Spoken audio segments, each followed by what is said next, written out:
My name is Rodney Poole, and I'm the program coordinator of the Education Outreach Division of the North Carolina Alcoholic Beverage Control Commission. And we really appreciate you logging on and spending some time with us today. And we're just going to present information to you.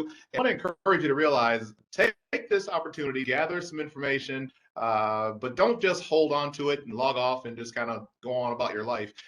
We really want to make an impact in North Carolina, and we really believe we can. But it's going to take all of us getting involved. Our objective is to reduce underage drinking. So once again, we really appreciate you logging on and spending time with us today.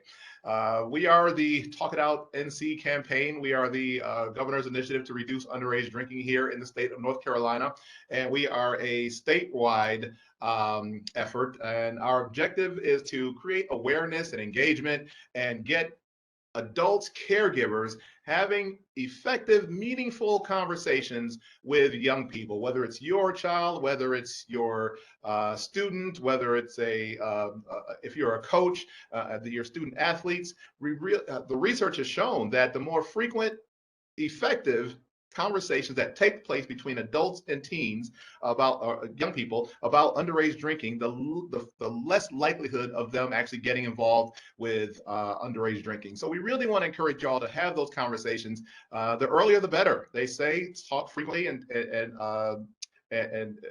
know, you don't have to wait until the kid is a senior in high school to have the talk. It's recommended that you have an ongoing conversation, if you will.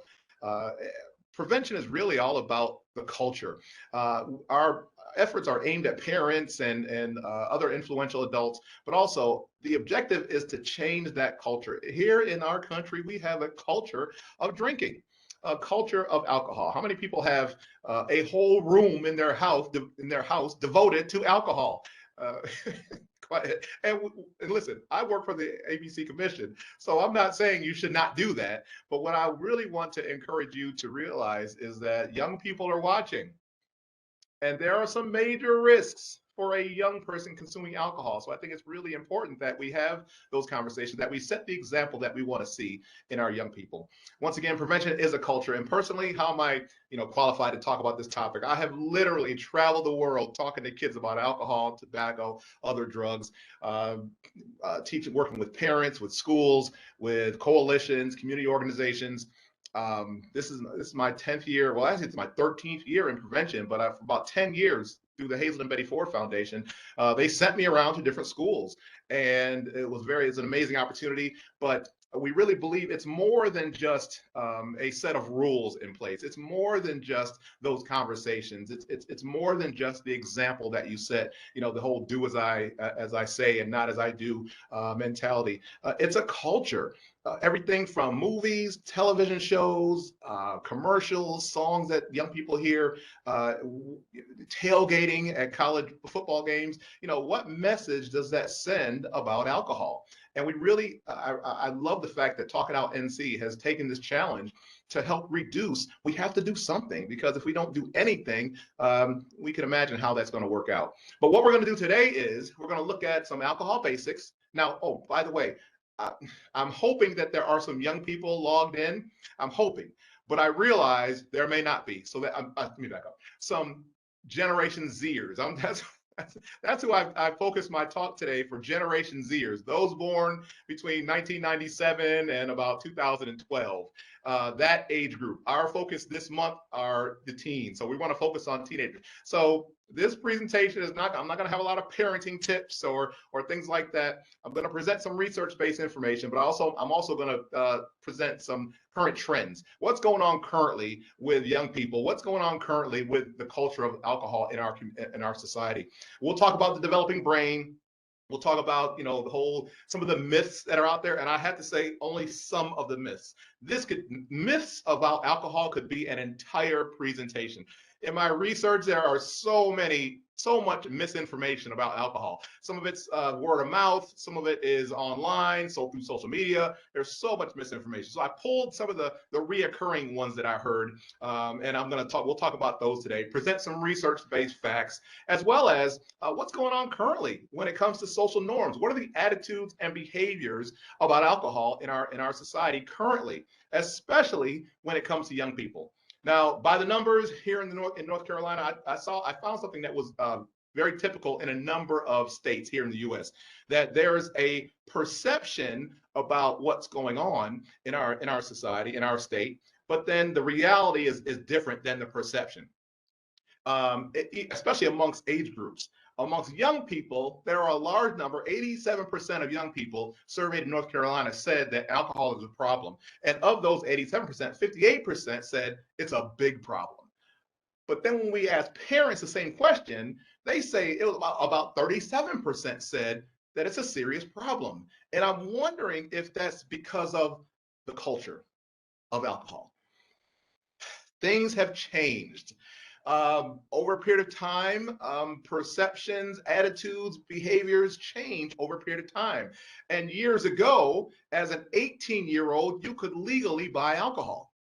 And around in the 80s, the laws were changed, and it became the legal drinking age became 21. So there are some people who are still operating with the 1980s, 1970s, 1960s way of thinking. So I have to make sure we're clear on this, ladies and gentlemen, that a large number of people that are classified as having substance use disorder started using substances as teenagers. And it comes down to brain development. We'll talk about that today as well. The adolescent brain, the developing brain, is different than a fully grown adult brain, and it's more susceptible to a number of issues. Why? Because it's still developing. And that development, it's a serious issue. We really want to grasp that idea that the teenage brain is different than a fully grown adult brain. Even though that kid might be 275 pounds and 6'4", and he's 16 years old, he's got a 16-year-old brain. He doesn't have a grown man brain yet, a fully grown brain. So we need to make sure we're taking that in consideration. It's an issue. It's an issue that, and I'm glad that you all logged on today to talk about it. When we're talking about the teenage brain, now I'm talking to that group here, the adolescents, like I said, the Generation Z, those that are born between 1997 and about 2012. The human brain continues to develop upwards of age 25. So you are here. So from the time that we're born, our brain goes into development mode. And so it continues to develop upwards of age 25. So while that brain is developing, it's very important that we make sure we remember that. And what we eat, things that we do, things that we get involved in, things that we choose not to get involved in, attitudes, behaviors, all that is important. It's kind of like you think about a little kid who is, let's say, a 6-year-old or a 5-year-old, a toddler, and their brain is just a bunch of, if you will, there's connections that are being formed. There's old connections are being gotten rid of. There's a thing called synaptic pruning. There's myelination. They're literally just downloading information about their surroundings, their environment, attitudes, behaviors, so on and so forth. But as they get older, like I said, that synaptic pruning takes place where some old connections will fall away and new connections will be formed. So the brain becomes more effective and efficient at how it processes information, at how it learns. That's why it's important for young people to go to school, because they're like sponges. They're forming those new connections. And we're trying to get them to the point of a healthy decision-making adult. Y'all like see how I did that? How I used the wires, and yeah. But that's kind of how the brain is. There's a lot taking place. Now, once again, I'm talking to Generation Zers, those born between 1997 and about 2012.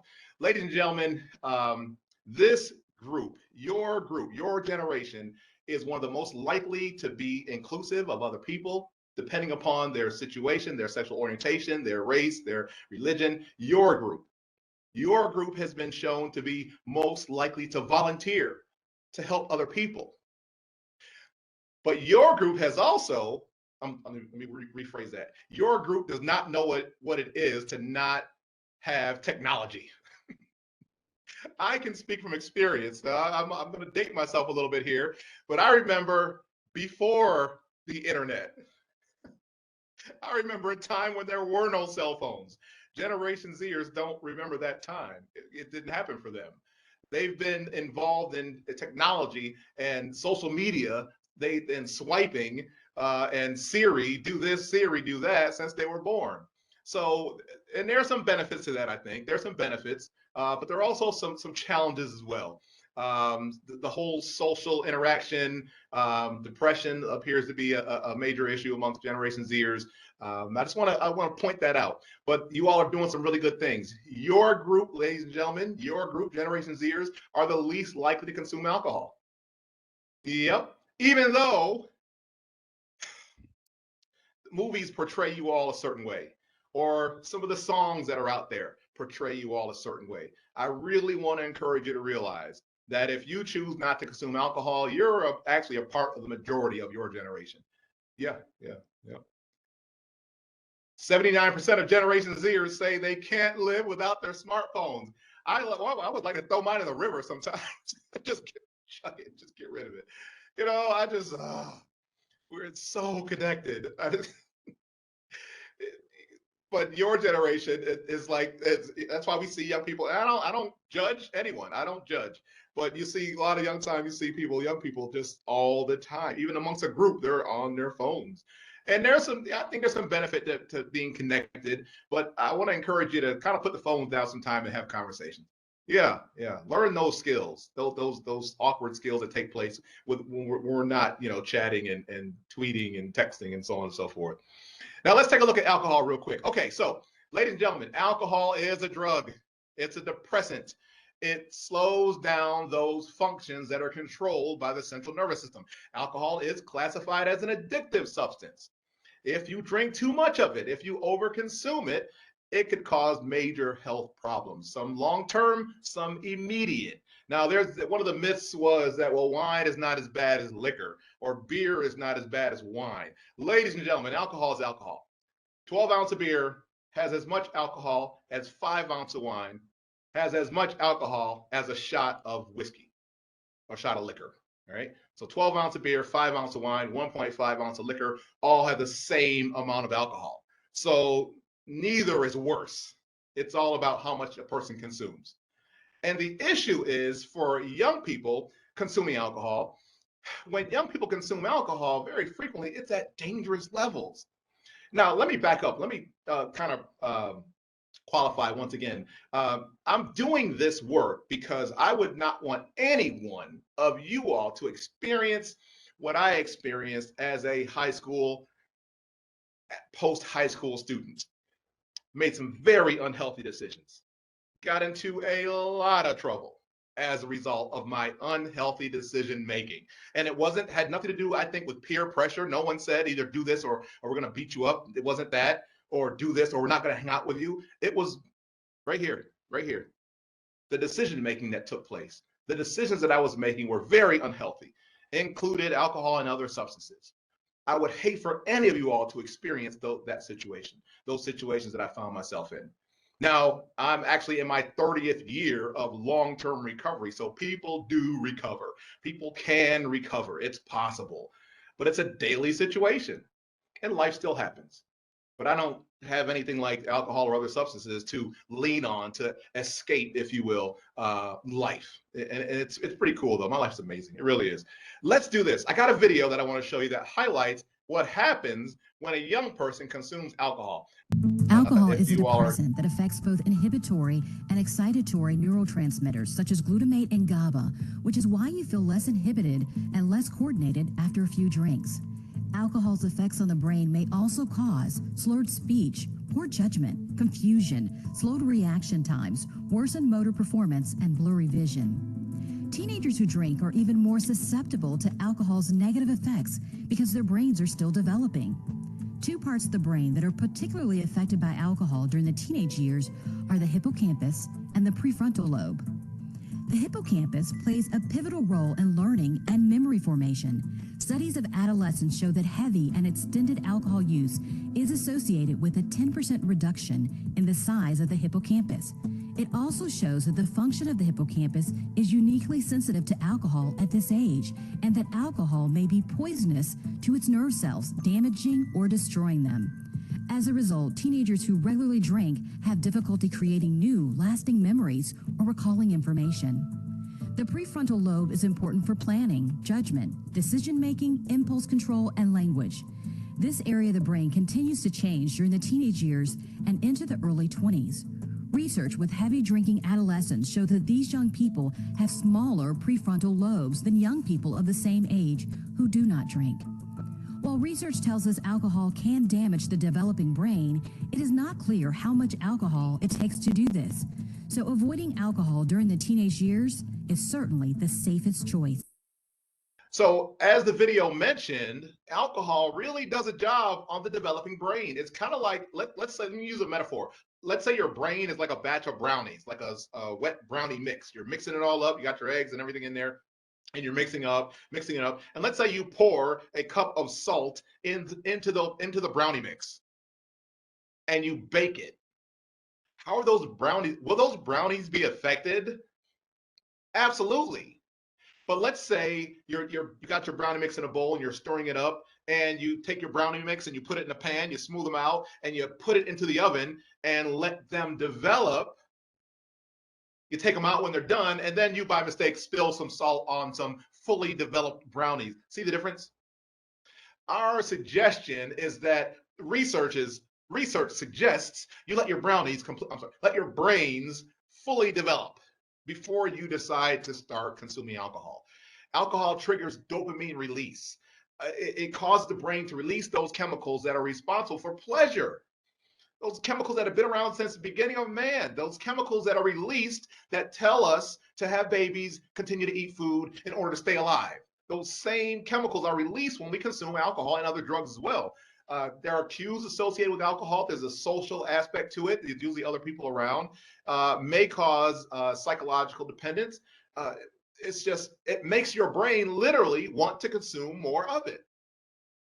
So that's what we're looking at. That's where addiction or substance use disorder very frequently kicks in, where it's the repetitive, compulsive use of a substance despite negative consequences. That's a big red flag that there's a problem if a person is drinking and they're experiencing negative consequences as a result of their drinking, but they keep doing it. That's a big red flag, and there's no shame in reaching out for help. There's no shame in reaching out for help. Unfortunately, when young people get together and drink, and I speak from experience as a former high school drinker, we never had cheese and crackers, had a glass of wine, eating cheese and crackers, and sat around discussing politics. That never happened when we got together and drink and had alcohol. Very frequently, the drinking was at dangerous levels. There was extreme overconsumption. There were drinking games. There was, you're not a man unless you can hold your liquor. Dude, you better keep up. It was a very dangerous situation. Young people's brains are wired to take risks, to push the envelope, so that eventually they'll take a risk and fly the coop and get out and get on their own and go move to another state and try new things. And that's how teenagers' brains are wired. So once again, I believe they mentioned about the dopamine release. The dopamine release literally keeps us alive as human beings. When we eat food or we procreate, it feels good. There's a release of dopamine that tells us you should remember this situation and do it again. Why? So that we continue to live, because if we stop eating food, the species will cease to exist. Or if we stop procreating, the species will cease to exist. But the problem is with certain chemicals that we induce, it causes way too much of a release of dopamine.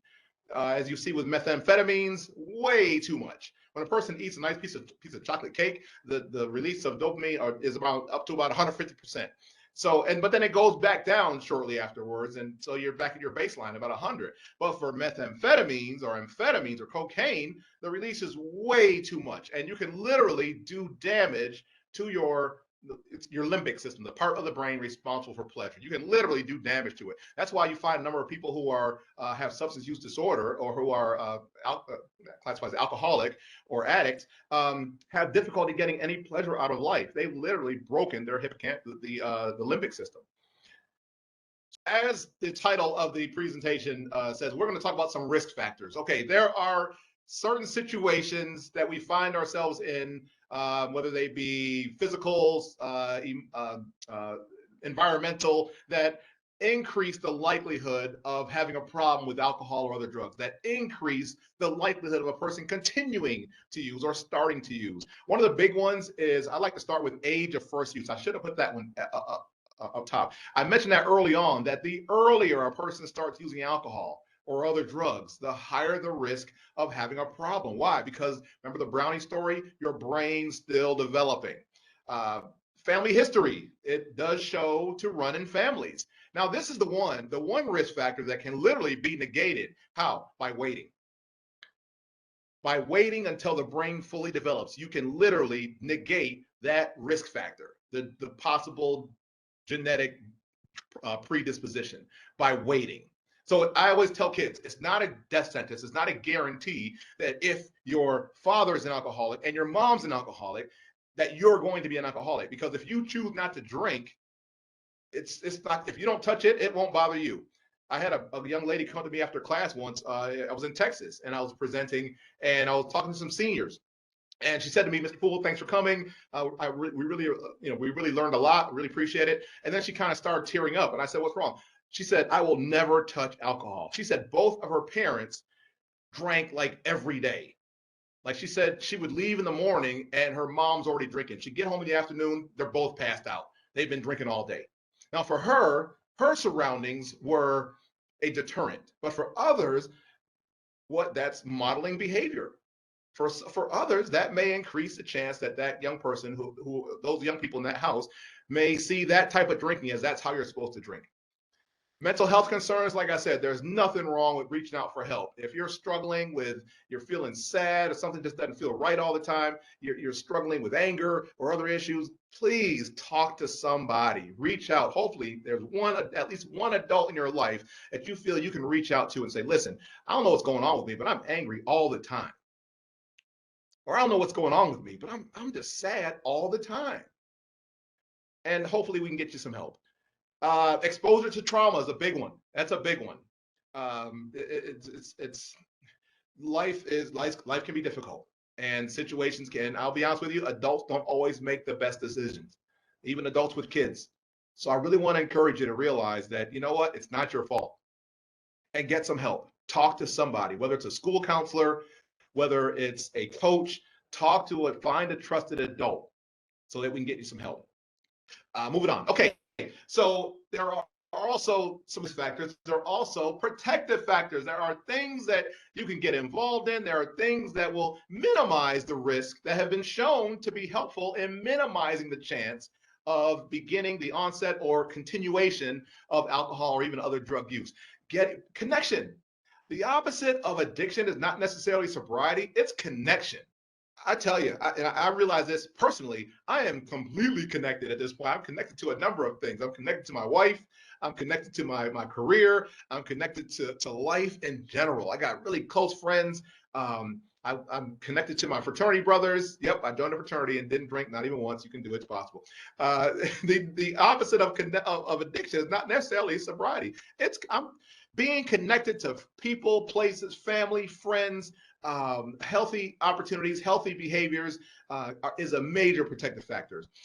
So having some self-discipline, but also being resilient, realizing that, you know what, I can get through this, whatever it is. And I might have to get some help, but I can get through it. Having a healthy peer group. We find birds of a feather frequently flock together. I can speak from experience. Now, my peer group as a young person wasn't all that positive. Actually, four out of five of the guys I used to hang around with have all passed away. And I'm not that old. I've just recently reached the half a century mark. But all of them, Pat, they continue to use, and they're gone. They kept using. 4 out of 5 of them. Involvement also with healthy, substance-free or activities that where alcohol is not present. Having some clear boundaries, having some clear rules at home. At school, in situations that you find yourselves in, and academic. Now, it doesn't mean that you have to be an A student. If you're an A student, you're not going to have a problem with alcohol or other drugs. That's not the case. But having a strong academic inclination, if you will, realizing that academics are important, and being in an environment at school. That's why it's so important for schools to be safe places, if at all possible, and it's completely possible. But it takes work from the adults. Once again, this is a community thing. It's not just an individual thing. So let's take a look at some messages what's going on in our culture with commercials, with the movies that are out there, songs, social media, TV shows. How is alcohol portrayed by these outlets? There's a couple songs I wrote down that one of them, it says, when I walk in the club, all eyes on me. I'm with the party rock crew. All drinks are free. We like Ciroc. We love Patron. We came to party rock. Everybody, it's on. And the lyric or the chorus goes: shots, shots, shots, shots, shots, shots, shots, shots, shots, shots, shots, shots, shot, shot, shot. It just, that's the chorus. Everybody, shots, shots. That's the chorus. Yeah, yeah. What message does that send about alcohol? Commercials that we see. Now, ladies and gentlemen, I want to make sure you all are clear on this. The commercials that we see, the objective is to sell you something. The movies, the songs, the TV shows that are out there, the objective is to do what? Entertain, not really teach. And social media, I don't know what the objective of social media is. Oh my, some of the stuff I've seen on TikTok lately, I'm like, how is this even can they put this on? Yeah, it's out there. It's out there. And a lot of people are watching it. So I don't want you to, I'm hoping that you choose not to make life decisions based upon commercials, TV shows, movies, social media, so on and so forth. Yeah. And oh, by the way, teenagers, they're coming after you. They need new customers. Yep, I'm going to say it. Yep, I said it. Very targeted ads. Sexuality, the whole idea, even for ethnic groups, they are targeted. Telling women you're not beautiful if you're not a skinny girl. Of course, Snoop, he's still riding that wave of popularity. Now he's pushing Corona. Yeah, yeah. That idea about you're not a real man unless you can hold your liquor or whatever. All that means if you can drink a lot and it doesn't show, is that you have a high level of enzymes in your body that metabolizes alcohol fairly quickly. That's all that means. And actually, you're probably doing more damage because you're pouring this chemical into your body that may be affecting your organs. So it doesn't mean you're more of a man. It just means your body is a bit different. So once again, don't make life decisions based upon the TV commercials you see. Social media is huge when it comes to advertising now. Yeah. Celebrities it's very lucrative to endorse a product. They will pay tons of money for Snoop Dogg to hold a Corona and say, yep, I drink Corona, whether it's true or not. Snoop's not pushing, well, I probably would if the price is right. He might push a vitamin water or a non-alcoholic beverage. Shaq probably definitely would. but alcohol, 50% of them are pushing, of those that are endorsing products, endorse alcohol. And just because Snoop is drinking Corona, it doesn't mean that it's going to be beneficial for you to drink it. Just because a person consumes alcohol doesn't mean you're going to fly private drinking Sky vodka. And that's definitely a private plane. I've been on enough planes. No, that's not a commercial flight. That's not even first class. That's a private jet right there. Yeah. So there's a thing called social norms. A social norm is an attitude or behavior of a group, such as after 12th grade here in the US, very frequently a number of students aspire to go on to college. At age 16, and well, I think 16 is enough, sometimes 15 in some states, but at 16 in our country, a number of students, a number of young people go ahead and get their driver's license. That's a social norm. It's an attitude or behavior of a group.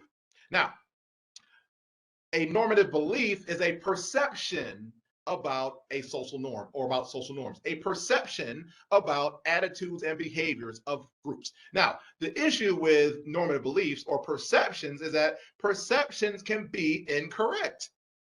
Very frequently, we find that people way overestimate the unhealthy behaviors of their peers and underestimate the healthy behaviors, such as everyone at my school drinks. Dude, everyone drinks. And I ask students all the time, is it really everyone? Well, no, not really everyone, but quite a few, like almost everyone. Well, did you do some research? Did you do a survey? No, everyone I know drinks. Well, do you really know everyone in your school? No, not really. The problem is when those perceptions which are incorrect, when people, incorrect perceptions can drive behavior. So if I'm in eighth grade, or I'm in eighth grade, seventh grade, let's say I'm in seventh or eighth grade, and I think that everyone in my high school drinks, do you think I'm more likely to or less likely to find or look for or believe that I am supposed to drink when I get to ninth grade? Yeah, more likely. We see it all the time. But I am so excited about what's going on currently. Currently, what's happening is, especially on college campuses, they're doing surveys to find out how many kids on our campus actually drink. And what are their attitudes and behaviors when it comes to drinking? What are their attitudes about drinking? How many actually drink? And we're finding some really cool numbers, some really cool numbers. I'll come back to that in a minute. But let's talk about some myths. Okay, so the idea that alcohol is less harmful than other drugs. Nope. Alcohol is a drug. It's addictive. If you drink too much of it, it may kill you. It's just a fact. It's called alcohol poisoning. There's this idea that if you're at a party and you're drinking and you vomit, that's all fun and games. Actually, that's the first stage of alcohol poisoning, is vomiting. That means you have consumed too much alcohol in too short a time, and the body is getting rid of what hasn't been digested already. Because our bodies want to stay alive. So that's what vomiting is. It's not fun and games. That's the first stage of alcohol poisoning. The idea of all of my peers are drinking, I'll show you the fact that's not true. Beer, wine, coolers, and wine are safer than liquor. Nope, not true. Alcohol is alcohol. It doesn't matter whether it's White Claw or moonshine. It's all alcohol. The difference is how much a person drinks and how their body processes alcohol. The idea about sobering up with coffee or a cold shower or walking it off, nope. Once you pour alcohol into your stomach, into your body, it's going to be processed. What makes its way into the stomach is going to be processed. Some of the alcohol is going to be disseminated into the bloodstream through the stomach and or the small intestines. And once it reaches the bloodstream, it's going to travel throughout the entire body. But a person notices the feeling from alcohol once it hits the brain. Once it hits the brain, it starts to affect the brain from the outside in. So there are levels of intoxication. Like I mentioned, vomiting, that's a level of intoxication. That means you probably poured in quite a bit, a very short period of time, aka binge drink, and your body is rejecting what you poured in because it doesn't want to process anymore because it may die. So vomiting is a good thing. Not induced vomiting, but vomiting in general. People the same height, same weight can drink the same amount of alcohol safely. Nope, it's got nothing to do with height and weight. Well, very little. It's more of a genetic issue. How much of this enzyme called dehydrogenase a person has in their body that neutralizes the effect of alcohol. That's what it comes down to. A person 275 pounds, 6'4", may get really drunk off of 3 beers. A person 5'1", who is maybe 185 pounds, you may not even notice that they've consumed. Why? Because those same 3 beers, because they have a high amount of that enzyme in their system, and it's neutralizing alcohol fairly quickly. If we change the drinking age from 21 to 18, there'd be fewer problems with young people drinking habits. The drinking age used to be 18. Once they changed the drinking age to 21, the number of motor vehicle accidents where alcohol was involved amongst that same age group dropped by thousands, like every year. So that idea about, you're talking, if you have the drinking age is 18, you'll probably have 15 and 16-year-olds drinking because they probably hang around together. It's just not true. There's no research to support that idea. All right, so let's talk about social norms again. Okay, so and if you have any other questions about myths, put them in the chat, type them in, and I'll try to get to them at the very end. I'm running out of time here. So every year, there's an organization called Monitoring the Future. It's a collaboration between the University of Michigan and the National Institute of Drug Abuse. Every year, they survey about 50,000 students, grades 8, 10, and 12, and they look at alcohol, tobacco, and other drug use, everything from Adderall to Xanax and everything in between. And they also look at perceptions and behaviors and attitudes. And they put the numbers out there. You can go to drugabuse.gov and get the numbers. But and it's one of the best tools we have when it comes to finding out what young people are actually doing and what their attitudes are. The way the surveys are set up, they're actually designed to weed out frivolous or inconsistent responses. Question number 6 may say, how many drinks have you had in your entire lifetime? And the respondent responds 0. Question number 48, way down the line, may say, when you drink on a Friday night, typically how many drinks do you have? And the respondent responds 3. Oh, wait a minute. There's an inconsistency there. Earlier, you said for lifetime use, you consume no alcohol. And so and people say, well, why don't kids just lie? The way that, like I said, the way it's set up, some kids do. Some kids don't. They lie. They don't feel like taking it, so they just ABCD, ABCD, ABCD, done. Or they extremely overestimate their use or overreport their use. How many drugs did you use? All of them. I'm high right now. They didn't feel like taking it that day, so they kind of made fun of it. But about 90% of students make it through the cross checks. So it's the best tool we have when it comes to measuring people's behaviors and attitudes. And we're showing declines in use over a period of years now. And I started working in prevention back in 2011. So from then on, yeah, it's been an effort of all of us. Everyone who's sharing the message, everyone who is out there who is standing up for themselves and saying, dude, I don't drink and I'm cool, leave me alone, beat it, I'm good. Or, dude, come on, hang out with us tonight. We're gonna go play air hockey. We're gonna get pizza and go watch a movie. Come hang out with us. You are contributing to the decline of binge drinking.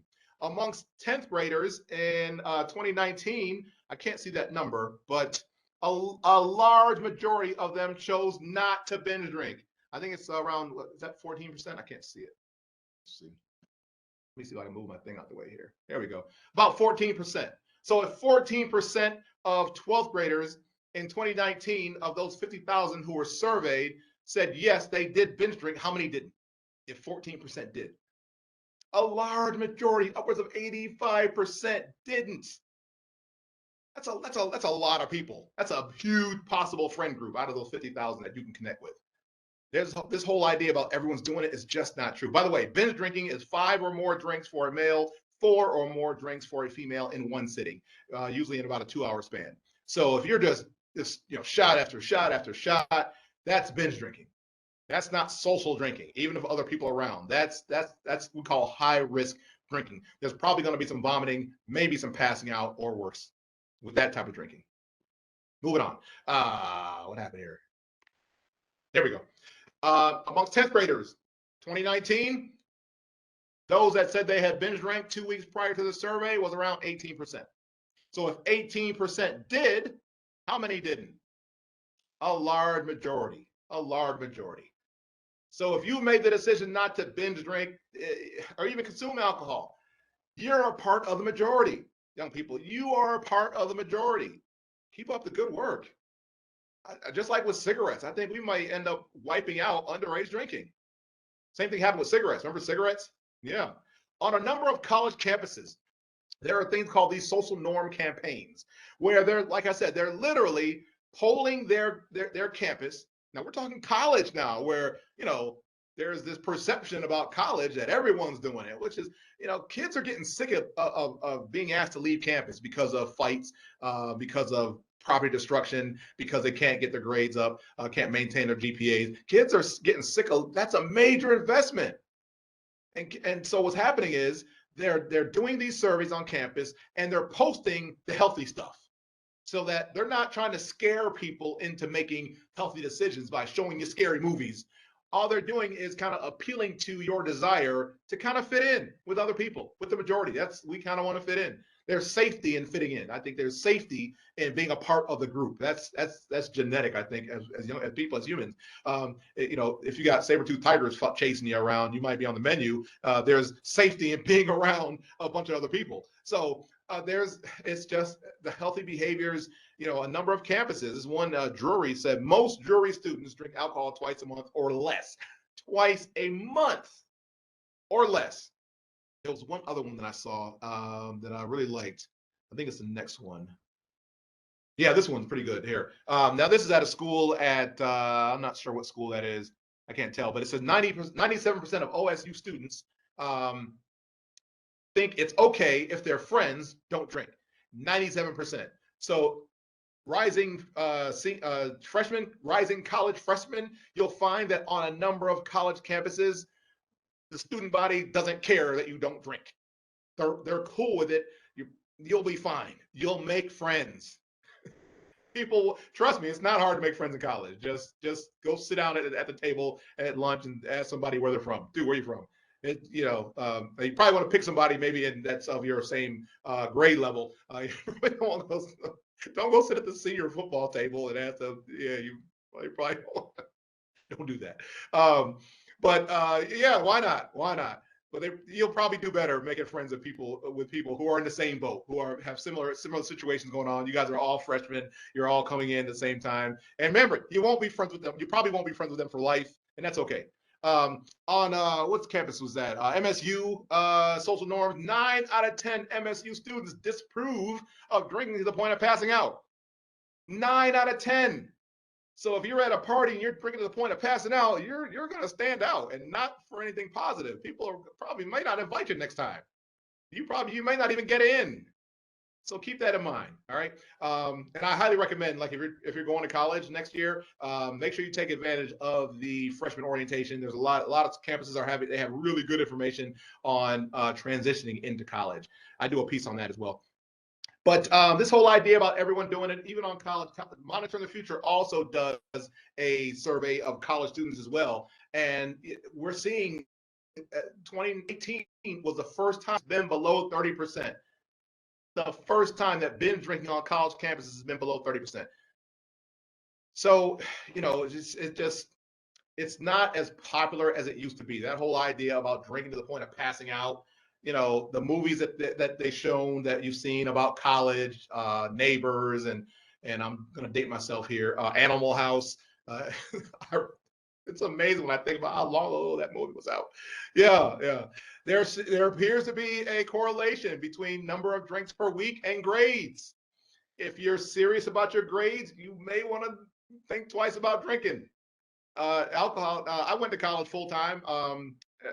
After my first 5 years of recovery, and didn't drink once. I was so serious about my grades and trying to get the most out of the college experience that not only did I not drink, I also joined a fraternity. Speaking of perceptions, what are fraternities known for? Community service, right? Big Brother program, voter registration, coat drive, can drive. No, jug. Ladies and gentlemen, listen, I didn't drink once, and it was never an issue. The fact that I didn't drink, I was actually a part, I would say, of the majority of my frat brothers. Now there were some that did, but the majority of us didn't. Or if there was drinking, it was an extreme moderation. It wasn't like the passing out, vomiting, crazy stuff you hear about on some campuses. Hail, dear old Shaw U. Okay, so moving on. Let's see. I'm going to try to run this one. This one highlights for my student athletes. Let me see if I can stop sharing this. My name is Rodney Poole, and I am the program coordinator of the Education Outreach Division of the North Carolina Alcoholic Beverage Control Commission. And I'm also a former high school and collegiate athlete. And I'm going to share with you a few things that I wish someone had told me when I was about your age about alcohol. Alcohol has been shown to have a number of negative effects on athletes, but especially teenage athletes. Your bodies and brains are still developing, and alcohol has been shown to get in the way of short-term and long-term academic, but also athletic performance. Now, if you're a teenage athlete and you drink alcohol, the body and brain have been shown to be affected, even though the intoxication or the feeling has worn off days ago. It's been proven to affect proper hand-eye coordination, accuracy, balance, judgment, information processing speed. It slows reaction time. It affects focus, stamina, the ability to pay attention, precision movements, power, and speed. Alcohol hinders your body's ability to sleep soundly. It causes dehydration and slows down post-game recovery. There's an increased risk of injury for those that are drinking. Alcohol has been shown to decrease testosterone in men and women, limiting your muscle development, recovery, and function. That means that you're not 100% come game time. And for those of you that are my student athletes, which probably is all of you, alcohol can damage, even destroy the cells in the hippocampus, the part of your brain that's responsible for memory. That's what causes those fuzzy memories and also something called alcohol-induced amnesia or blackouts. Now, statistically, the majority of high school and even college athletes steer clear of alcohol, especially those that are working to play at the next level. The opportunity to play high school sports is one of those situations, ladies and gentlemen, that comes along once in a lifetime. Who knows the future opportunities that this opportunity may create for you? I suggest, I'm not telling you what to do, but I suggest you take full advantage of this opportunity. Make those choices that will allow you to be the best you can be every time you lace them up. Now, the choice is yours. Do it for your teammates, but most of all, do it for yourself. Now, I'll be rooting for you. Thanks for listening, and go team.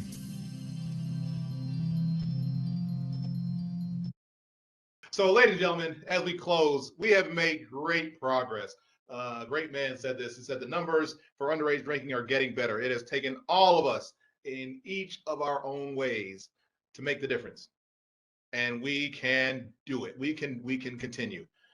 It's important that we continue to learn how we can continue to make an impact. And that's what it comes down. That's why Talk It Out NC is out here. Our objective is to make an impact. We don't want to just, just be in existence and make videos and show up at conferences. We want to make an impact. We want to help young people, help parents, help caregivers, have those conversations. Please, please, please, please feel free to reach out to us.